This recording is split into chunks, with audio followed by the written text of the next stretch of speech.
On the evening of June 30th, 2005, a 50-foot commercial fishing vessel departed San Pedro Marina with 23 paying passengers. $130 each. Overnight charter. Yellowtail tuna off the California coast. The Pacific was calm that night. The engines idled. The deck went quiet after midnight. When the boat returned to port the next afternoon, the crew secured the lines and passengers filed off with their catches. Days passed. Then a week. Then someone asked a question no one had thought to ask. Where is passenger number 14? His truck was still in the lot. His wallet was still on the boat. His keys, his passport, everything he would need to leave. He went fishing and hasn't been seen since. This is the dark story of the Freedom Disappearance. Over the next hour, we'll cover everything. Who he was, what he owed, why that night, the Coast Guard search that found nothing, the sightings that were never confirmed, the people left behind who still don't have answers, the reforms that came too late, and the question that refuses to close. Did he fall, or did he run? On the morning of July 11th, 2005, a woman walked into the Los Angeles Coast Guard station, carrying a printout from the San Pedro Marina parking records. Her ex-husband's truck had been sitting in the same spot for 11 days. His phone went straight to voicemail. His apartment keys were missing. And when she asked the marina attendant if anyone had seen him, the answer came back strange and hollow. He'd been on a fishing boat, the Freedom. Departed June 30th, returned July 1st. 23 passengers went out. 22 came back. No one noticed the missing man until a week later. His name was Patrick Kim McDermott. 48 years old. Freelance cameraman. Occasionally employed on film sets, occasionally unemployed. Best known, if he was known at all, as the boyfriend of Olivia Newton-John. The actress, the singer, Grease, Xanadu, a household name. Patrick was not. He moved through Los Angeles the way so many do in that city, adjacent to fame but never inside it. Comfortable in the shadows. Comfortable perhaps with being overlooked. But on the morning of June 30th, 2005, Patrick McDermott walked into the sunlight at San Pedro Marina and paid $130 in cash for an overnight fishing trip. He carried a small duffel. He wore jeans, a windbreaker, running shoes. He did not tell Olivia where he was going. She was in Australia at the time, attending a health retreat. He did not tell his son. He did not leave a note. He simply walked down the dock, stepped aboard a 50-foot sport fishing vessel called the Freedom, and sailed into the Pacific. And when the Freedom returned the next day, Patrick McDermott did not come back with it. This is not a story about a yacht. There were no marble countertops, no champagne flutes, no white-gloved stewards. The Freedom was a working boat, scratched fiberglass, diesel fumes, a galley that smelled like coffee and old bait. It catered to weekend fishermen, retirees, blue-collar guys looking to catch yellowtail tuna off the California coast. The kind of boat where you paid your fee, grabbed a rod, and fished elbow to elbow with strangers. The kind of boat where no one asked your name unless you caught something worth bragging about. Patrick McDermott did not catch anything. He barely fished at all. He was seen eating a sandwich in the galley around midnight. He was seen talking quietly with one of the deckhands near the stern. And then, sometime in the hours before dawn, he was not seen anymore. The Pacific is a forgiving ocean in summer, but it does not forgive inattention. A man can go overboard in the dark, and the water swallows the sound. The boat keeps moving. The engines hum. The passengers sleep. And by the time anyone notices, the sea has already carried the body miles away, or pulled it under, or delivered it to a place where no search grid will ever find it. That is the official story. Patrick McDermott went overboard. An accident. A tragedy. The Coast Guard searched for days, and found nothing. Case closed. But the official story has cracks, and those cracks are wide enough to walk through.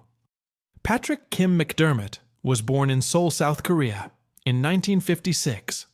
Adopted as an infant by an American family and raised in the suburbs of Los Angeles. Quiet childhood. Unremarkable adolescence.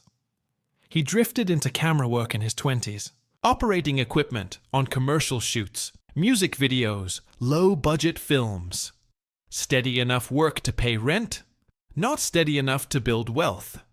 He married young, had a son, divorced. Like many men in Los Angeles, he lived in the margins of the entertainment industry, close enough to see the money, far enough that it never quite reached him. In 2000, Patrick filed for bankruptcy. The paperwork listed debts totaling more than $30,000. Credit cards, medical bills, back child support. He had no assets to speak of. A truck, a futon, a storage unit full of camera gear. The bankruptcy discharged most of the debt, but it left a shadow. He owed his ex-wife. He owed the state. He owed in the way men sometimes owe more than money. He owed explanations, presence, stability, things harder to quantify and harder to repay.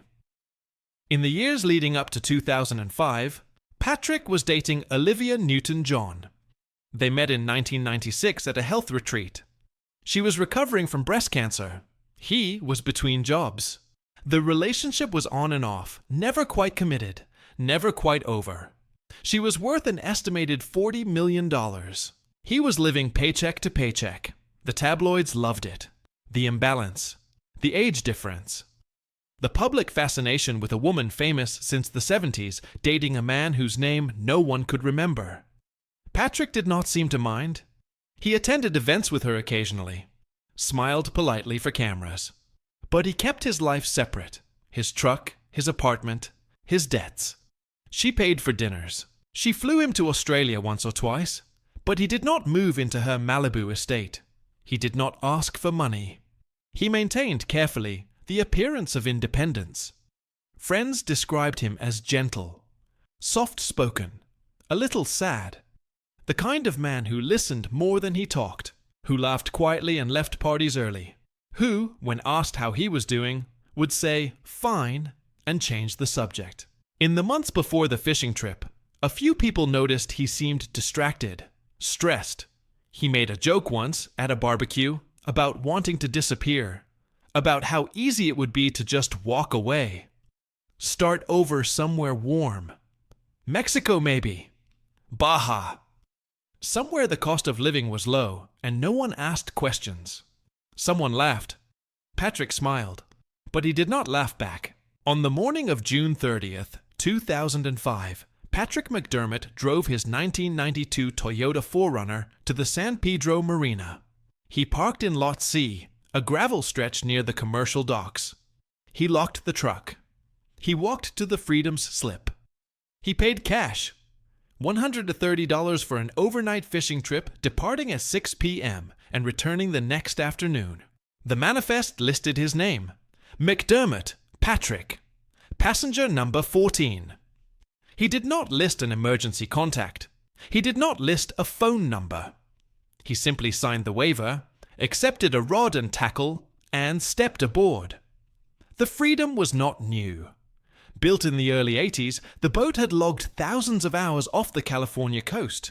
50 feet stem to stern, twin diesel engines, maximum capacity, 30 passengers plus a crew of 4. The hull was white fiberglass, scarred and sun-faded.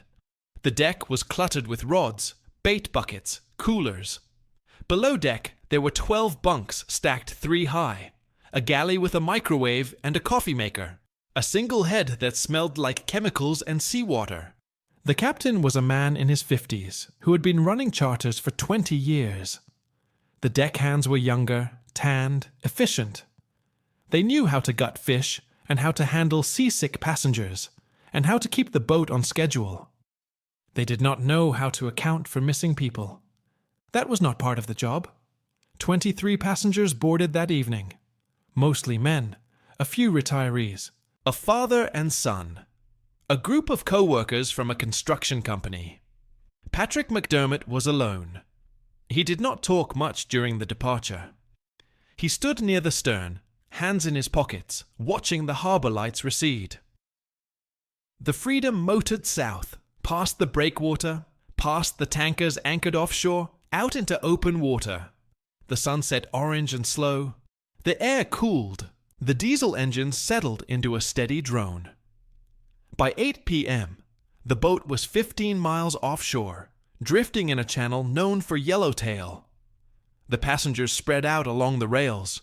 Lines went in. Beer came out. The night stretched ahead, quiet and unremarkable. Patrick ate a sandwich around 10. Turkey and cheese. He drank a Coke. He sat in the galley with a few other passengers, listening to them talk about jobs and fish and traffic. He nodded occasionally. He did not contribute much. One of the deckhands remembered him asking about the tides, about how deep the water was. The deckhand said 80, maybe 90 feet. Patrick nodded. He finished his sandwich. He went back on deck. Around midnight, one of the crew saw him standing near the stern rail, alone, looking out at the water. The ocean was calm. The moon was a sliver. The boat rocked gently. The deckhand asked if he was all right. Patrick said yes, said he was just getting some air. The deckhand moved on. There were lines to check, bait to refresh, 22 other passengers to keep an eye on. Patrick McDermott was not a priority. He was just another guy on a fishing boat, leaning on a rail, staring at the dark. By 1 a.m., most of the passengers had gone below to sleep. The bunks filled, snoring. The smell of diesel and sweat. A few diehards stayed on deck, rods in hand, waiting for a bite. The crew rotated shifts. The captain stayed in the wheelhouse. The boat drifted, and Patrick McDermott, somewhere in those hours, disappeared. No one saw him go. No one heard a splash. No alarm was raised. The Freedom drifted through the night, engines idling, passengers asleep, the Pacific black and indifferent. When dawn came, the crew started waking people. Coffee brewed. Lines were reeled in. The boat turned north, back towards San Pedro. The passengers gathered their gear. The deckhands cleaned up. And when the Freedom docked at 2:30 in the afternoon on July 1st, 22 passengers disembarked. No one counted. No one checked the manifest. No one noticed that passenger number 14 did not step off the boat. Patrick's belongings were still aboard. His duffel, his wallet, his passport, his car keys. They were left in a storage bin below deck, tucked beside a life jacket and a coil of rope. The crew found them later, after the police came asking. But on the afternoon of July 1st, no one looked. The Freedom was hosed down. The gear was stowed. The crew went home.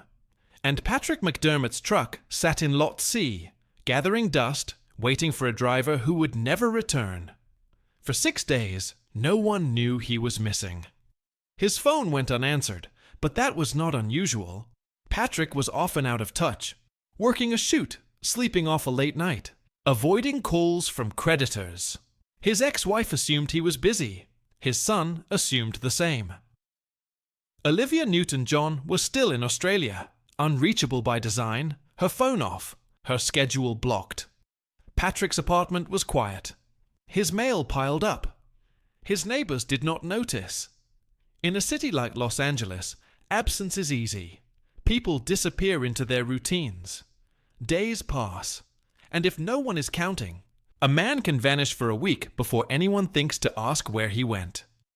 On July 6th, Patrick was supposed to attend a family gathering, his son's school event. A small thing, not mandatory, but expected. He did not show. His ex-wife called. No answer. She called again the next day. Still nothing. On July 8th, she drove to his apartment. No one home. She asked the landlord. The landlord said he hadn't seen Patrick in over a week. She called his friends. Same answer. She started to worry. She drove to the marina.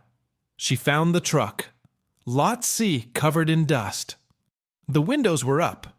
The doors were locked. Inside, on the passenger seat, was a receipt from a gas station dated June 30th. She asked the marina attendant if he remembered seeing Patrick. The attendant checked the records. He said yes. Patrick McDermott had boarded the Freedom. Overnight fishing trip. Departed June 30th.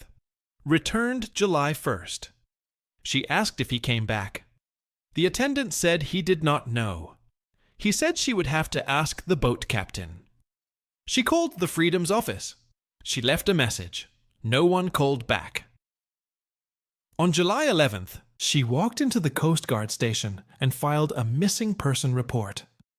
She brought the parking receipt, the gas station slip, a photo of Patrick. She said her ex-husband had gone on a fishing trip 11 days ago and had not been seen since. The officer took notes. He made a call, and within hours, the case that would haunt the Pacific coast for 2 decades began. The Coast Guard contacted the Freedom's captain that afternoon. He was at home, feet up, watching television. He did not remember Patrick McDermott by name. He said he ran 4 or 5 charters a week, hundreds of passengers a month. He was asked to check the manifest. He did. Passenger number 14, McDermott, Patrick, paid in cash. Boarded June 30th. The captain was asked if McDermott disembarked on July 1st. He paused. He said he did not know. He said they did not do formal head counts. Passengers got on. Passengers got off. If someone left belongings, the crew bagged them and held them for a week. If no one claimed them, they tossed them. He was asked if any belongings were found. He said yes. A duffel, a wallet, some keys. The officer asked where they were now. The captain said in the lost and found bin, in the storage shed, still there. The Coast Guard dispatched 2 officers to the marina. They recovered the duffel. Inside, a change of clothes, a toothbrush, a paperback novel, a pair of sunglasses. The wallet contained Patrick's driver's license, $73 in cash, 2 credit cards, a photo of his son. The passport was valid. Issued in 2003. No stamps, no travel. The keys were for the Toyota, the apartment, a storage unit. Everything Patrick would have needed to leave the boat and go home was still on the boat. The Coast Guard interviewed the crew, the captain, the 3 deckhands, the cook. All said the same thing. Yes, they remembered a quiet guy. Yes, he was on board. No, they did not see him in the morning. No, they did not see him disembark. No, they did not see him go overboard. No, they did not hear anything unusual. No, they did not do a head count. No, they did not check the manifest against departures. It was a fishing boat, not a cruise ship. People came and went. If someone wanted to sleep below deck until after docking and slip off quietly, they could. It happened sometimes. Guys avoiding someone. Guys sleeping off a hangover. No one checked. No one cared. But Patrick's truck was still in the lot. His keys were still on the boat. His wallet. His ID. He could not have left the marina on foot. He had no money. No phone. No way to call a cab. And even if he had walked, where would he have gone? His apartment was 15 miles away. No security footage showed him leaving. No witnesses saw him on the dock. The only explanation that fit the evidence was that Patrick McDermott never left the Freedom. That somewhere between midnight on June 30th and dawn on July 1st, he went into the water. The Coast Guard launched a search on July 12th. Helicopters swept the coastline. Patrol boats combed the channel where the Freedom had drifted. Divers checked the shallows near the marina. They found nothing. No body, no clothing, no debris. The Pacific had been calm that night. No storms, no high waves. If Patrick had gone overboard, He should have floated, should have washed ashore within days. But the currents off San Pedro are strange. Water moves south, then west, then circles back. A body can drift 40 miles in 3 days. Or it can sink, weighted by clothing, by water in the lungs, by the cold, by the depth. After 5 days, the search was suspended. The official statement was brief. Patrick Kim McDermott, age 48, missing and presumed lost at sea. Likely accidental drowning. No evidence of foul play. The Freedom's captain was not charged. The crew was not faulted. The marina was not sued. It was an accident, a man leaning on a rail, a moment of imbalance, a slip, a fall. The ocean doing what the ocean does. But on July 18th, the story broke wide. Olivia Newton-John's boyfriend missing. The tabloids exploded. Cameras surrounded her Malibu home. Reporters called her publicist. She released a statement from Australia. She said she was devastated. She said she hoped Patrick would be found. She said she was praying. She flew back to Los Angeles 3 days later. She did not speak to the press. She stayed inside. And for weeks, the world watched and waited and speculated. Because even then, even in those first days, people were asking the question that would define the next 2 decades. Did Patrick McDermott fall? Or did he jump?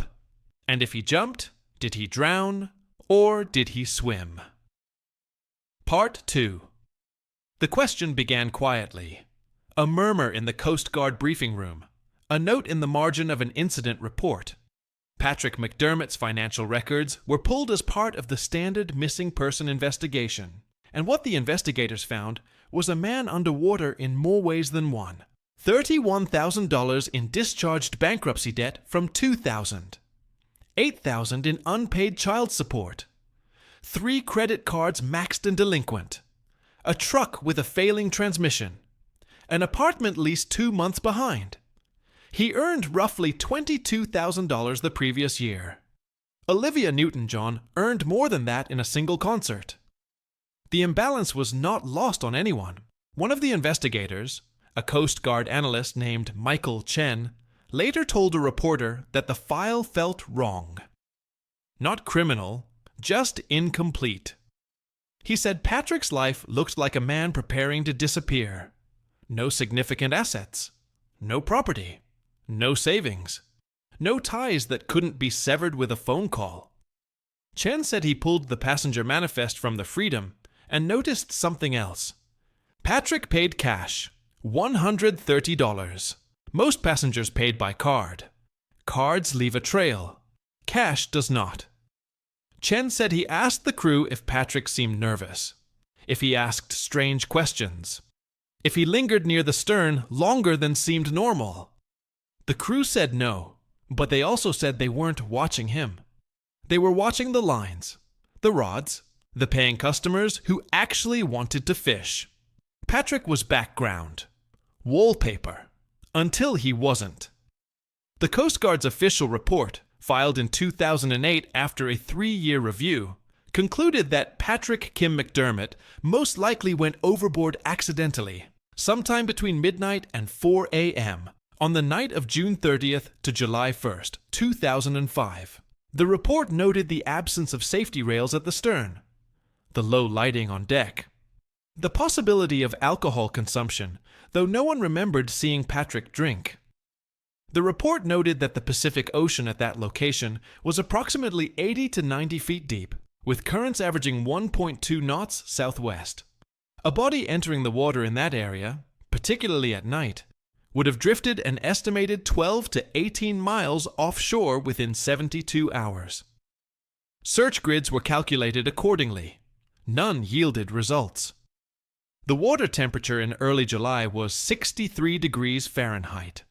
Survivability without a flotation device, 4 to 6 hours. Likelihood of recovery after 5 days, minimal. Conclusion: accidental drowning. Case closed. But the report also contained a footnote, a small paragraph on page 9. It noted that Mr. McDermott's personal effects, including wallet, passport, and keys were recovered from the vessel. It noted that these items were left in a storage bin, not on his person. It noted that passengers typically keep wallets in their pockets. It noted that the placement of these items was unusual, but not inconsistent with a man preparing to sleep below deck. It noted that no evidence of foul play was detected. And then, in the final sentence, it noted that the investigation remained open to new information. That footnote kept the case alive. Olivia Newton-John returned to Los Angeles on July 21, 2005. She did not speak publicly for 2 weeks. Her publicist released statements: prayers for Patrick, hope for closure, gratitude to the Coast Guard. But Olivia herself was silent. She stayed in her Malibu home, curtains drawn, gates closed. Friends said she was shattered, that she kept asking the same question: how does someone just disappear? How does a man step onto a boat and never come back, and no one notices for 11 days? She hired a private investigator in August, a former LAPD detective named Raymond Cass. Cass interviewed the Freedom's crew again. He reviewed the Coast Guard report. He walked the dock at San Pedro. He stood on the stern of the Freedom and looked at the water and tried to imagine how a man falls without a sound. Cass told Olivia the truth in September. He said there were 2 possibilities. 1, Patrick went overboard. Accidental or intentional. The ocean took him. He's gone. 2, Patrick staged his death. Left his belongings to create the appearance of drowning. Slipped off the boat after docking, before the crew secured the lines. Walked away.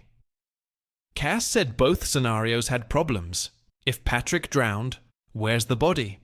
If Patrick ran, where did he go? How did he leave the marina without his truck, without his wallet, without being seen? Olivia asked which scenario Cass believed. He said he didn't know. He said the case felt like a magic trick. The kind where the magician shows you the box is empty and you believe him, but you know the woman didn't actually disappear. She's somewhere.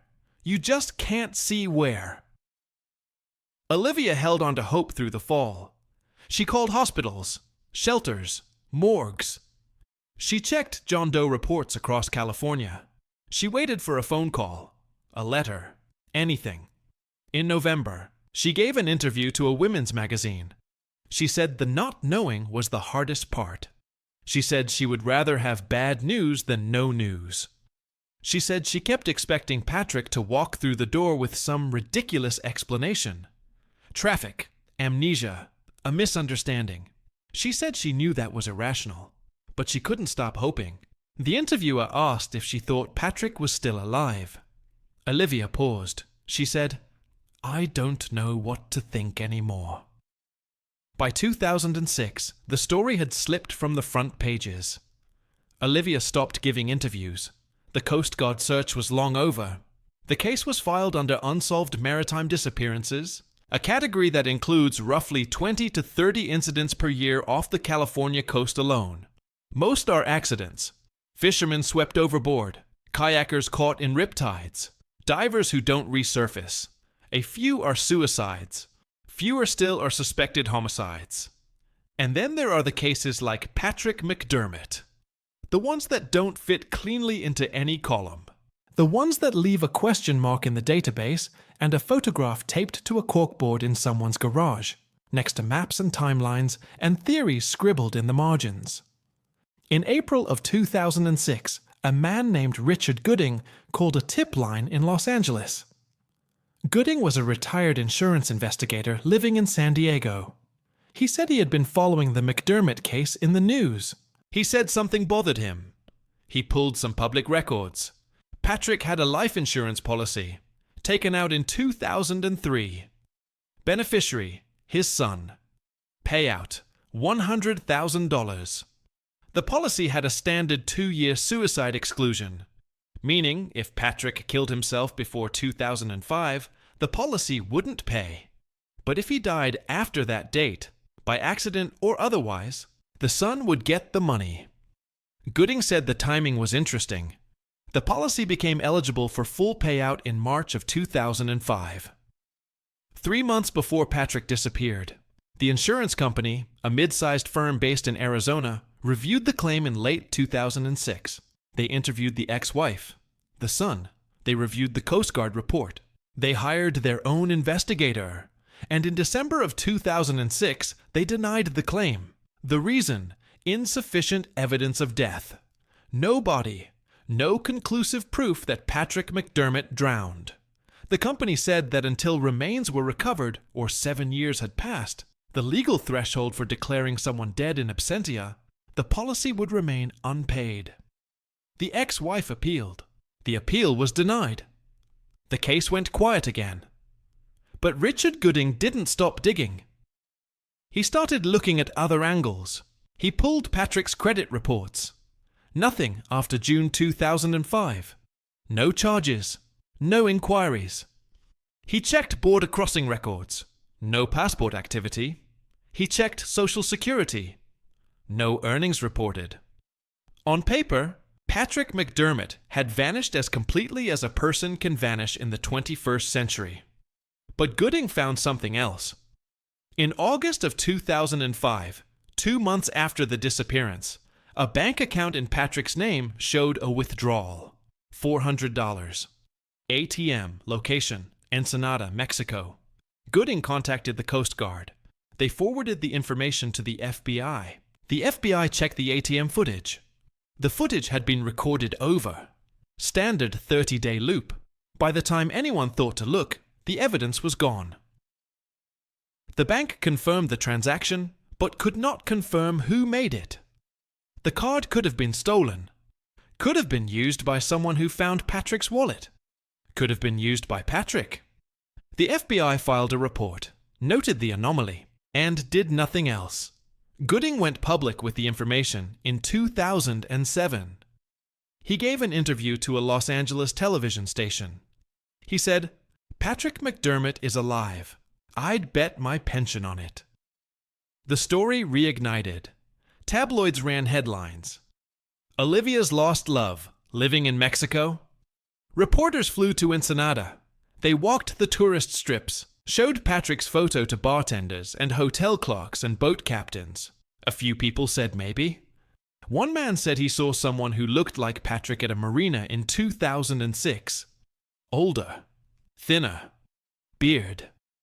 The man said he didn't think anything of it at the time. Lots of American expats in Ensenada. Lots of guys running from something. The reporters pressed. The man shrugged. He said, "Could have been him. Could have been anybody." Olivia Newton-John was asked about the reports in an interview that spring. She said she didn't know what to believe anymore. She said if Patrick was alive, she wished he would come home. She said if he was gone, she wished the ocean would give him back. She said the limbo was unbearable. The interviewer asked if she thought Patrick could have faked his death. Olivia looked away. She said, "I don't want to think that, but I don't know." Her voice cracked. She did not finish the sentence. In 2007, an Australian television program called Dateline Australia sent a team to investigate. They hired a private investigator named Philip Klein. Klein was a former U.S. Marshal, specialized in fugitive recovery. He took the case pro bono, partly for the publicity, partly because he said it fascinated him. Klein started with the ATM withdrawal. He contacted the bank in Ensenada again. He got the transaction record. He cross-referenced it with known locations where Patrick had used ATMs in the past. Behavioral analysis. Patrick favored certain banks, certain times of day, usually withdrew $200. Even amounts. The Ensenada withdrawal was $400.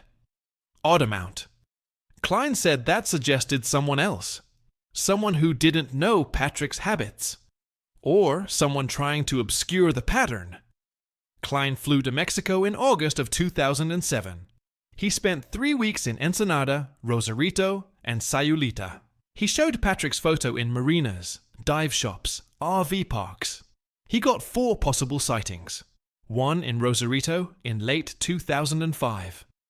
a man matching Patrick's description working on a sailboat. One in Sayulita in early 2006. A man at a beach bar, American accent, kept to himself. One in La Paz in 2007. A man living on a catamaran with a European woman. And one in Acapulco, same year.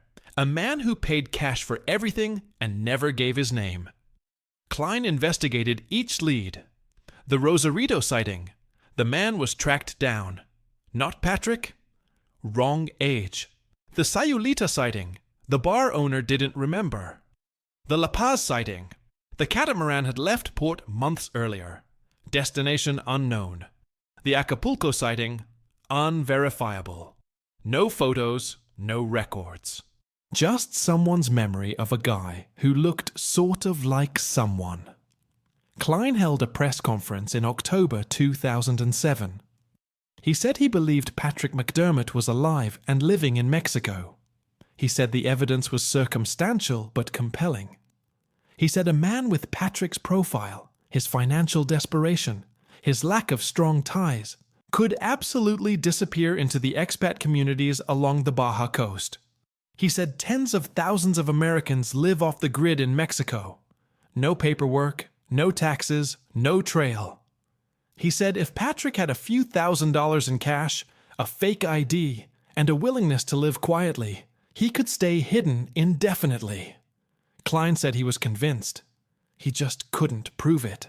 Olivia Newton-John did not comment. Her publicist said she had moved on, that she was focusing on her health, her career, her family, that she hoped Patrick, wherever he was, found peace. In 2008, Olivia quietly held a private memorial service for Patrick. Close friends only, no press, no cameras. She said a few words. She played a song. She let him go. But the case did not let go of the public. In 2009, a man called a Crime Stoppers line in Los Angeles. He said he worked on a yacht in Cabo San Lucas. He said in 2008, he met an American man who went by the name Tom. The man was in his 50s, slight build, graying hair, worked odd jobs on boats, kept to himself. The caller said Tom had a tattoo on his left shoulder. An anchor.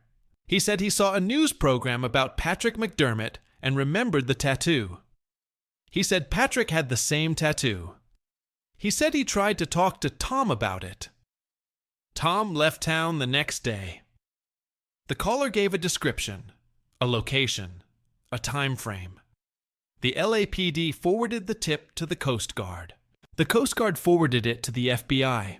The FBI said it was outside their jurisdiction. Mexico is a foreign country. Patrick McDermott was not wanted for a crime. There was no basis for extradition or investigation. The tip was filed. Nothing happened. In 2010, a British tabloid ran a front-page story. We found Olivia's missing boyfriend. They published a photo, a grainy image of a man on a dock in Nuevo Vallarta. Sunglasses, hat. The tabloid claimed their reporters tracked Patrick to a small coastal town, claimed he was living under an assumed name, claimed he refused to speak to them. The photo went viral. Experts analyzed it.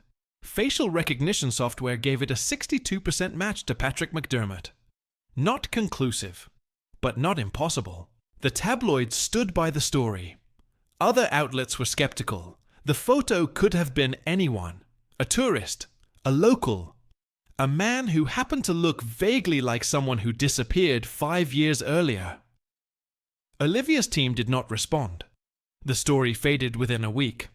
But it left a residue, a sense that maybe, just maybe, Patrick McDermott was out there, living small, living quiet, watching the news from a beach bar and smiling at the absurdity of it all. Or maybe he was at the bottom of the Pacific, bones scattered across 80 feet of sand and rock, crabs picking at what remained. Both possibilities existed simultaneously. Schrodinger's missing person, alive and dead until proven otherwise. The Freedom continued operating until 2012. The captain retired, sold the boat to a younger crew. They renamed it, New paint. New manifest system. Head counts mandatory. Passengers signed in. Passengers signed out. If someone didn't disembark, the crew checked the bunks, checked the head, checked the deck. The change was quiet. No press release. No acknowledgement of what happened in 2005. Just a new policy. A new protocol. A lesson learned in the space between noticing and not noticing. In 2013, Patrick's son turned 25. He gave one interview. He said he didn't know if his father was alive or dead. He said he used to be angry. Used to think his father abandoned him. But now he just felt sad. He said the worst part was not knowing. He said he couldn't grieve because there was nothing to grieve. No body, no grave. Just a name on a missing person report and a photo that didn't age. He said sometimes he searched for his father's name online, read the theories, the sightings, the conspiracies. He said it made him feel crazy. He said he stopped looking, stopped hoping. He said, I had to let him go, even if I don't know where he went. The case went cold. Not officially. It was never officially closed. But it drifted into the archives. The kind of file that gets pulled once a year when a new detective takes over the cold case unit. The kind of file that gets referenced in training seminars about maritime jurisdiction and evidentiary thresholds. The kind of file that ends with a question mark and a shrug. But in 2016, the case flared again. A photograph surfaced online, posted to a true crime forum. A man in a small Mexican town, sitting outside a cafe. The user who posted it claimed they were vacationing in Baja and saw the man. Thought he looked familiar. Took the photo. Didn't think much of it until they got home and Googled Missing Person California. The resemblance was startling. Same build, same posture, same distant look. The photo was analyzed, enhanced, compared. Forensic experts said it could be Patrick, or it could be one of 10,000 men in their 60s living along the Mexican coast. No way to confirm without dental records. DNA. A name. The FBI was contacted again. They declined to investigate. No federal crime, no evidence of fraud, no basis for action. The photo circulated. Reddit threads, YouTube videos, podcasts. Everyone had a theory. Everyone had an opinion. And Patrick McDermott, wherever he was, remained silent. Part 3. The theories multiplied in the silence. They filled the space where facts should have been. Online forums dedicated entire threads to the McDermott case. Timelines were constructed, maps were annotated. Users with names like Pacific Truth and Maritime Sleuth posted flight manifests, weather reports from June 2005, analyses of ocean currents. They calculated drift patterns. They estimated survival probabilities. They debated whether a man could slip off a boat unnoticed, swim to shore, and vanish into a new life. The consensus was split. Roughly half believed Patrick drowned. An accident. A tragedy. A man leaning too far over a rail in the dark. The other half believed he ran. That the fishing trip was a carefully chosen exit strategy. That he walked off that dock with a new name already prepared. The arguments for accident were straightforward. The Pacific is unforgiving. A fall from the stern of a boat at night, even in calm water, is often fatal. The cold, the distance, the darkness. Panic sets in. Limbs go numb. The body takes on water. Most drowning victims are found within 3 days, but some are never found. Currents push bodies into shipping lanes where they're struck by propellers, torn apart, unrecognizable. Or they sink. Clothing catches water. Lungs fill. The body descends past the thermocline into water so cold decomposition slows. Fish scatter the remains. Crabs do the rest. Within weeks, there's nothing left to find. The ocean keeps its dead. But the arguments for disappearance were harder to dismiss. Patrick's financial situation was dire. He owed money he could not repay. He had no career momentum, no prospects.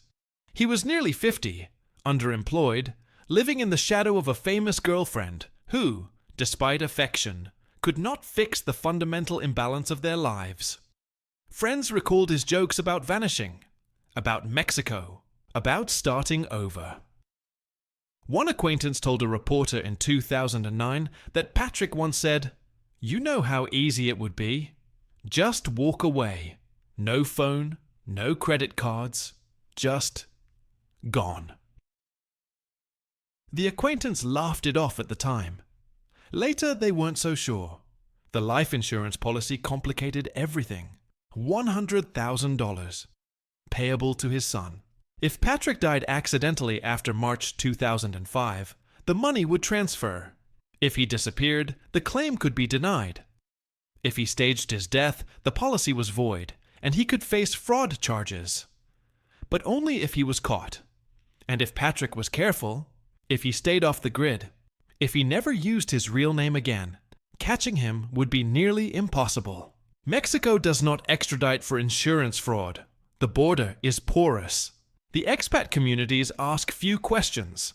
A man with a few $1,000s in cash and a willingness to live modestly could disappear for decades.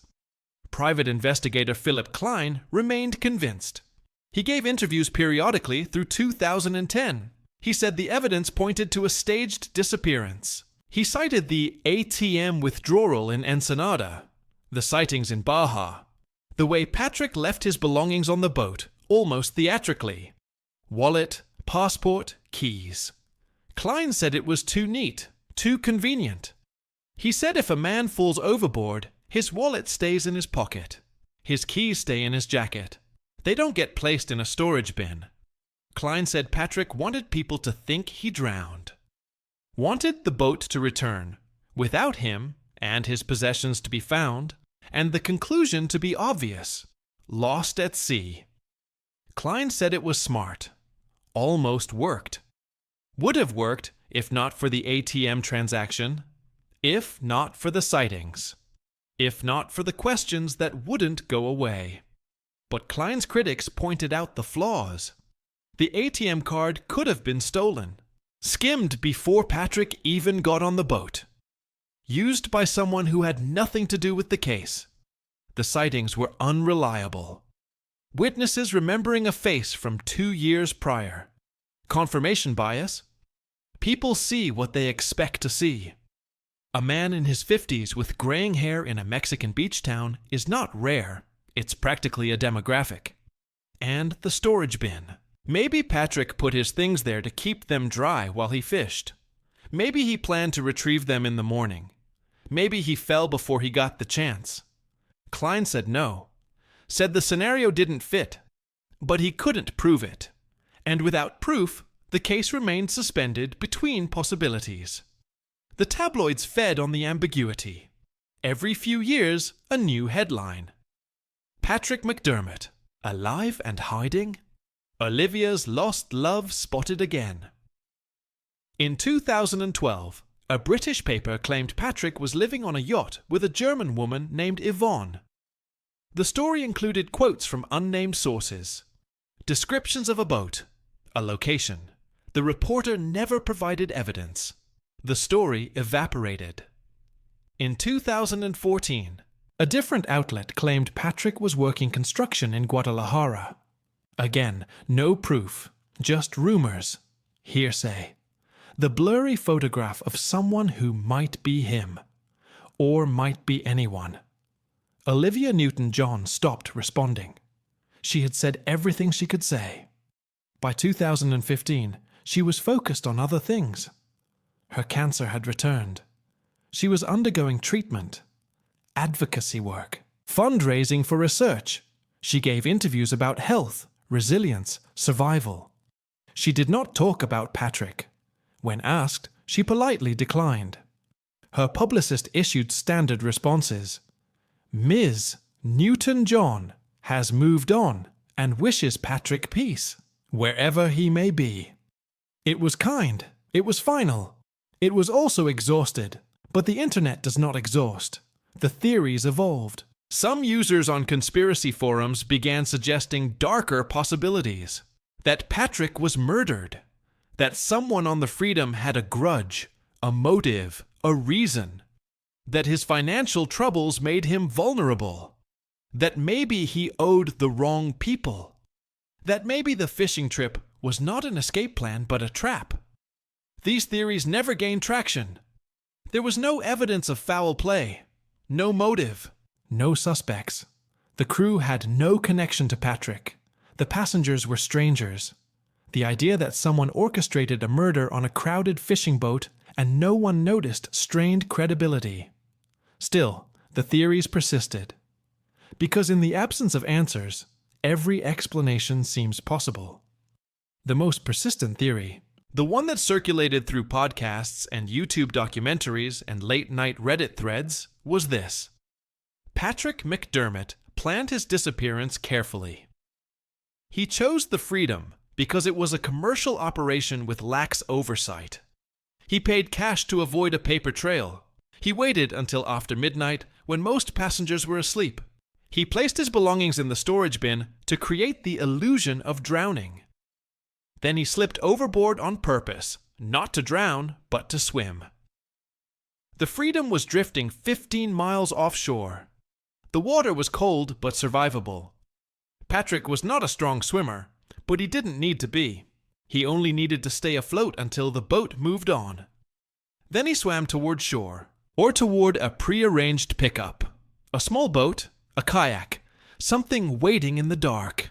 He made it to land, dried off, changed clothes, crossed into Mexico within 48 hours, used the ATM in Ensenada to access cash, then disappeared into the expat network.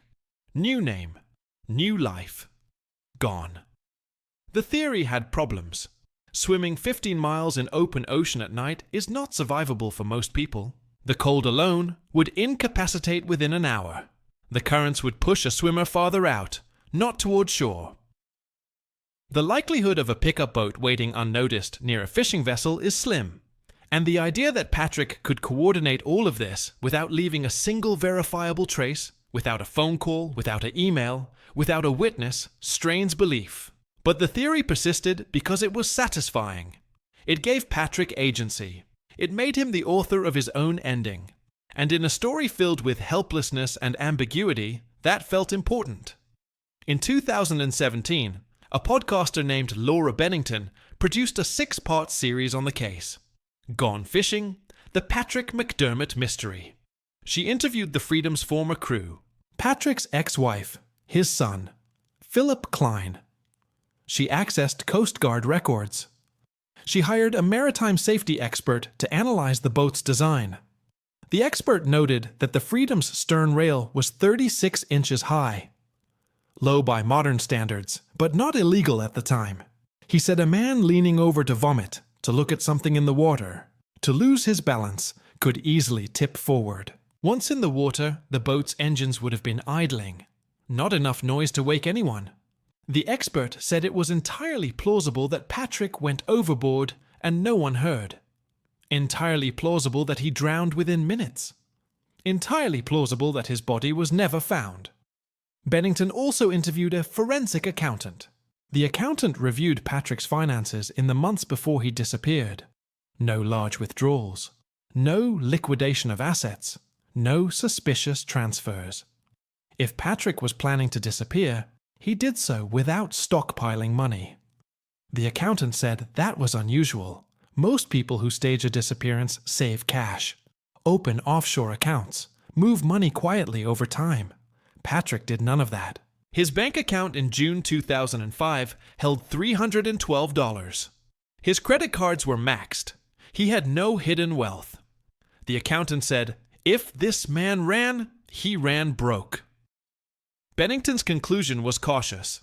She said the evidence supported both scenarios. She said listeners would have to decide for themselves.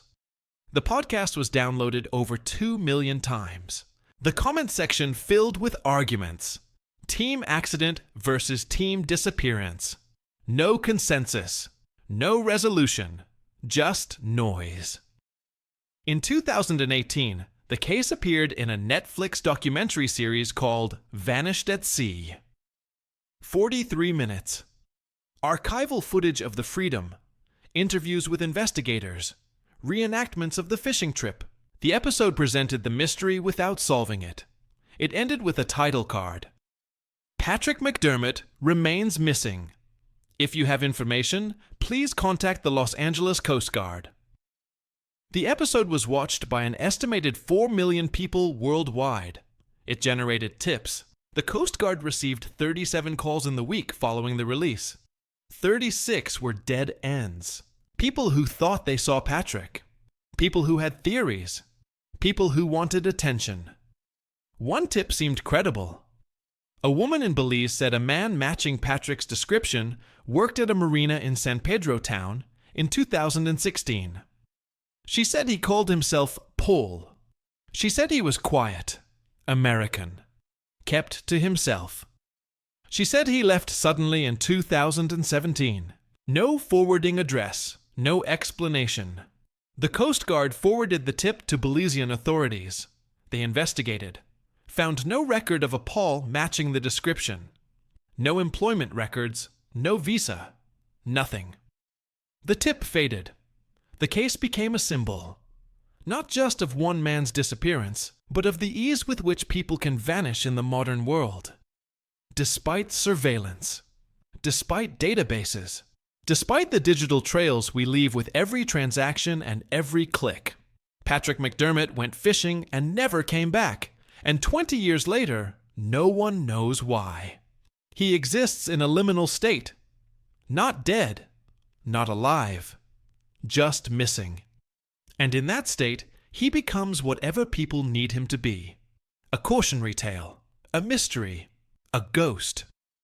In 2019, Olivia Newton-John gave an interview to an Australian magazine. She was asked, after all these years, what she believed happened to Patrick. She paused for a long time. Then she said, "I think he's gone. I don't know how. I don't know why. But I think he's gone." The interviewer asked if she meant dead. Olivia said, "I mean gone. That's all I can say." It was the last time she spoke publicly about him. The Freedom was sold again in 2018. The new owners were unaware of the boat's history. They ran it for 2 years. In 2020, during the pandemic, the boat sat idle. No charters, no passengers. The owners struggled financially. In 2021, the Freedom was decommissioned, stripped for parts. The hull was sold to a salvage yard in Long Beach. By 2022, the boat no longer existed. Just fiberglass scraps and a name that meant nothing to anyone who hadn't followed the case. The vessel that carried Patrick McDermott into the Pacific was gone. Another ending without answers. In 2022, Olivia Newton-John passed away. She was 73, breast cancer. Her death made international news. Tributes poured in. Grease aired on television. Physical played on the radio. Her legacy was celebrated. And in many of the obituaries, in the paragraphs summarizing her personal life, there was a line. Newton-John's longtime boyfriend, Patrick McDermott, disappeared in 2005 and was never found. The case, even in her death, remained attached to her. A footnote, a shadow. A question that outlived the woman who loved him. The online communities noticed. Threads were revived. The case was discussed again. Someone posted the 2016 photograph. Someone else posted a timeline. The cycle continued. The mystery refreshed itself. And somewhere, in the archives of the Los Angeles Coast Guard, in a file cabinet marked Cold Cases Maritime, there is a folder. Inside, a manifest from the Freedom, June 30th, 2005. A photograph of Patrick McDermott, a wallet, a set of keys, and a single-page summary that ends with the words, Status, Unresolved. Philip Klein, the private investigator, gave one final interview in 2023. He was 71, retired. He said he still thought about the case. He said he still believed Patrick was alive, or had been alive, at least into the 2010s. He said the man was smart, resourceful, desperate enough to take the risk. Klein said, "If I were him, I'd have done the same thing. Walk onto a boat. Leave your wallet. Swim to shore. Start over. It's not impossible. It's just hard to prove." The interviewer asked if Klein ever regretted not finding him. Klein smiled. He said, "I think I did find him. I just couldn't bring him back." The case remains open. Technically, legally, practically, it is a ghost. A file that gets referenced but not pursued. A name that appears in databases but generates no activity. Patrick Kim McDermott. Date of birth September 24th, 1956. Last seen July 1st, 2005, aboard the Freedom San Pedro, California. Status: missing. Presumed deceased. Possibly alive. Possibly in Mexico. Possibly at the bottom of the Pacific. Possibly sitting in a cafe somewhere warm, reading about himself, wondering if anyone still remembers. People remember. The internet does not forget. The algorithms surface the case every few years. A new generation discovers it, asks the same questions, proposes the same theories. The cycle is endless. The mystery regenerates, and the freedom, now gone, sails on in memory. A 50-foot fiberglass ghost carrying a man who may or may not have wanted to disappear, who may or may not have succeeded, who may or may not be reading this story, wherever he is, smiling at the fact that no one will ever know for sure. Part 4. The maritime industry learned quietly from the McDermott case, not through legislation, not through public outcry, but through the slow, unglamorous process of internal reform. Charter fishing operations, particularly along the California coast, began implementing new protocols in the years following 2005. Passenger manifests became more detailed. Names, emergency contacts, ID numbers. Some operators started requiring photo identification at booking. Others installed security cameras on deck, not because they were legally mandated, but because the idea of a passenger disappearing unnoticed was bad for business, and because the liability questions, once someone actually asked them, were uncomfortable. The Freedom had carried 23 passengers that night. Commercial fishing vessels of that size, operating in California waters in 2005, were required to carry life vests and basic safety equipment. They were required to have a licensed captain. They were required to maintain insurance. But they were not required to conduct head counts. They were not required to verify that every passenger who boarded also disembarked. The assumption was that adults were responsible for themselves. If someone wanted to stay below deck after docking, that was their choice. If someone wandered off without their belongings, that was their problem. The boat's obligation ended when it returned to port. But Patrick McDermott's case exposed the gap. A man could board a vessel, pay cash, give a name, and if he never came back, it might be days before anyone noticed. The Freedom's crew had no legal duty to account for him. The marina had no legal duty to track him. His truck could sit in the parking lot for weeks, and no one would check. The system assumed visibility, assumed that people leaving boats would be seen, assumed that absence would be noticed. Patrick McDermott proved those assumptions wrong. In 2007, the California Sport Fishing League, a trade association representing charter operators, issued voluntary guidelines. They recommended that all vessels maintain photographic records of passengers at departure and conduct verbal roll calls before returning to port. They recommended that personal belongings left on board be logged and reported to harbor authorities within 24 hours. They recommended that captains be trained to recognize signs of distress or suicidal ideation among passengers. The guidelines were not binding, but many operators adopted them, not out of altruism, out of self-preservation. Because the next time someone disappeared, the lawyers would ask, "What did you do to prevent this?" The Coast Guard, for its part, updated its missing person protocols. When a passenger is reported missing from a commercial vessel, investigators now pull security footage from the marina. They interview all crew members within 48 hours. They cross-reference manifests with parking records, credit card transactions, cell phone pings. They treat the case as a potential homicide until evidence suggests otherwise. These changes were not publicized. They were internal, procedural, the kind of adjustments that happen in the margins of policy documents and training manuals. The kind that never make headlines, but quietly reshape how cases are handled. Still, the reforms could not answer the central question: what happened to Patrick McDermott?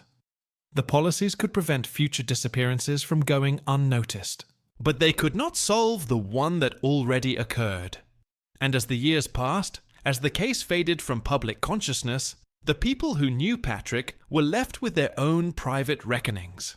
His son, now in his 30s, rarely speaks about his father.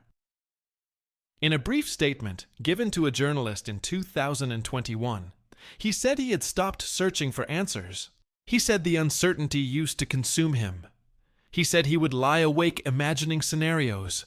His father drowning in the dark. His father living under a new name. His father watching from a distance, choosing not to return. He said all of it hurt.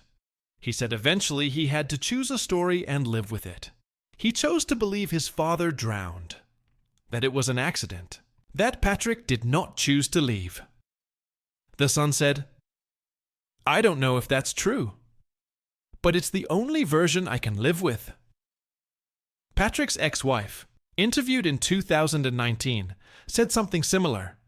She said she went through phases: anger, grief, confusion. She said for a long time she believed Patrick ran, that he staged his death to escape his responsibilities. She said that belief made her furious, but over time the anger faded. She said she realized it didn't matter. Whether he drowned or disappeared, the result was the same. He was gone. Their son grew up without a father, and no amount of speculation would change that. She said, "At some point, you have to let go, not because you have answers, but because holding on is killing you." Olivia Newton-John carried the uncertainty until her death. Friends said she never fully accepted that Patrick was gone.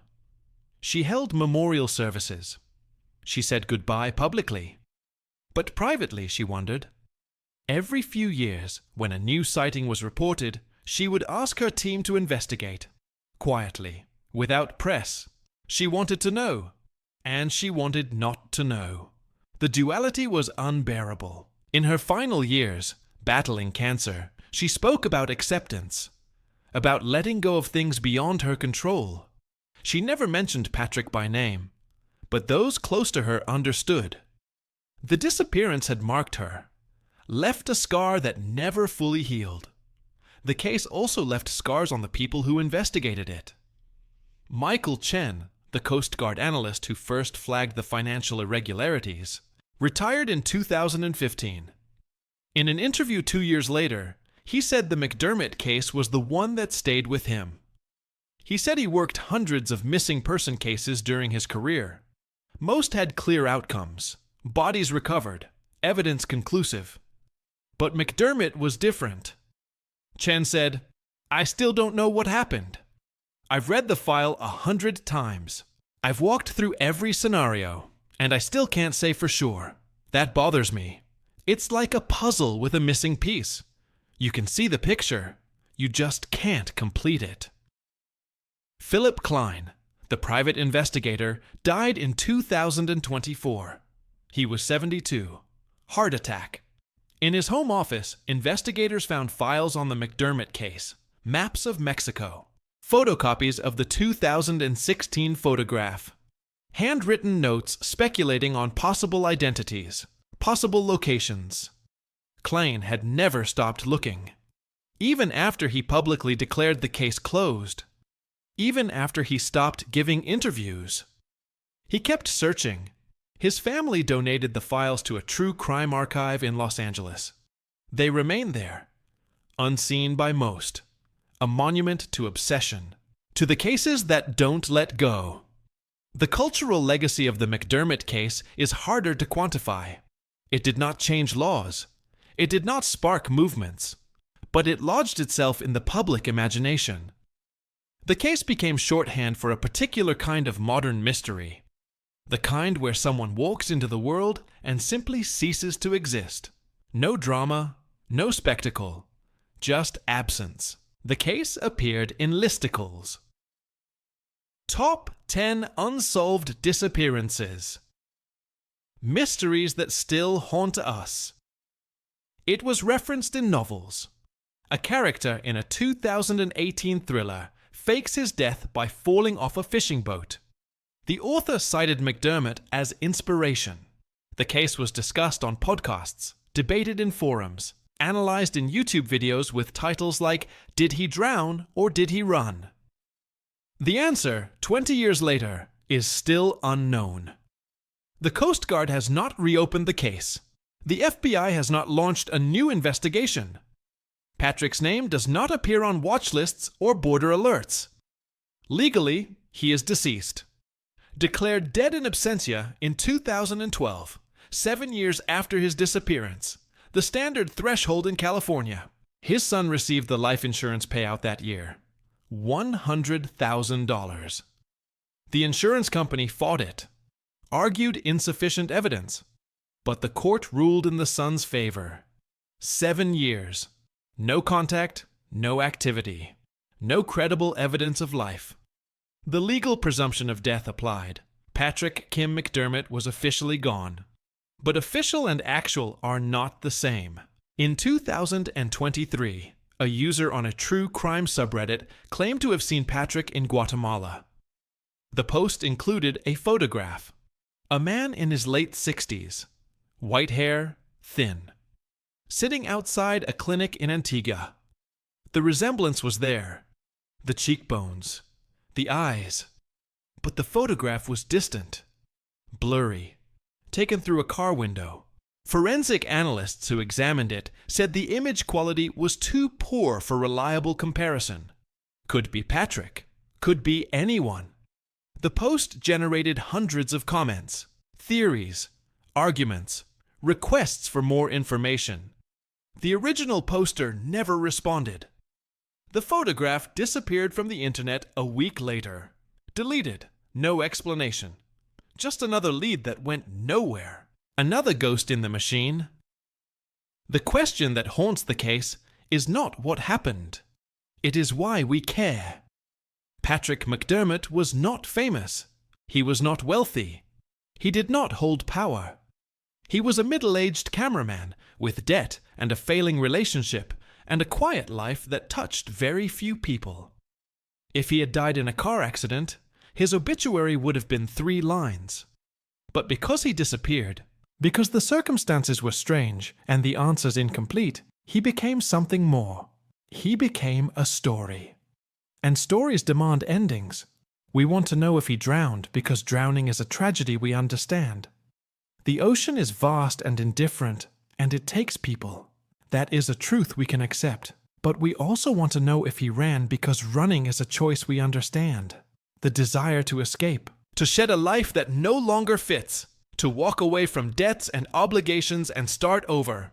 That is a fantasy we recognize. Both endings are satisfying in their own way. Both provide closure. The problem is, we cannot have both. And we cannot have neither. So the case remains suspended. A man who is both dead and alive. Both victim and architect. Both tragedy and triumph. The freedom is gone now. Scrapped. Erased. But the ocean remains. The Pacific stretches from California to Asia. 4,000 miles of water. Depths reaching 25,000 feet in some places. The Mariana Trench. The abyssal plains. Regions where light does not penetrate. Where pressure crushes metal. Where the dead, if they sink far enough, stay dead. If Patrick McDermott drowned off the California coast, His body could be anywhere, scattered across 100 miles of seafloor, consumed, dissolved, returned to minerals and silence. The ocean does not memorialize. It erases. But if Patrick McDermott walked off that boat, if he swam to shore or climbed onto a waiting vessel, or slipped into Mexico with a new name and a new life, then he is somewhere else, somewhere warm, somewhere cheap, somewhere off the grid. He would be 70 now, or nearly. Old enough that the man in the photographs from 2005 would be unrecognizable. Old enough that even people who knew him might walk past without noticing. Age is a disguise. Time is an eraser.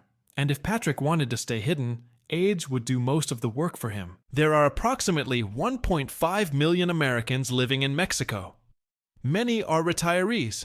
Many are expatriates. Many are people who left the United States for reasons they do not discuss. Financial trouble, legal trouble, personal trouble. Mexico does not ask. The expat communities along the coasts are insular. They protect their own. If someone says their name is Paul or Tom or David, no one checks, no one cares. You pay your rent. You buy your groceries. You keep your head down. And you can live that way for decades. In 2020, a journalist named Emma Cardoso spent 6 months in Baja California researching a book on American expats. She interviewed dozens of people. Many had left the U.S. to escape something: divorce, debt, depression. She asked each of them if they had heard of Patrick McDermott. Most had not. A few had.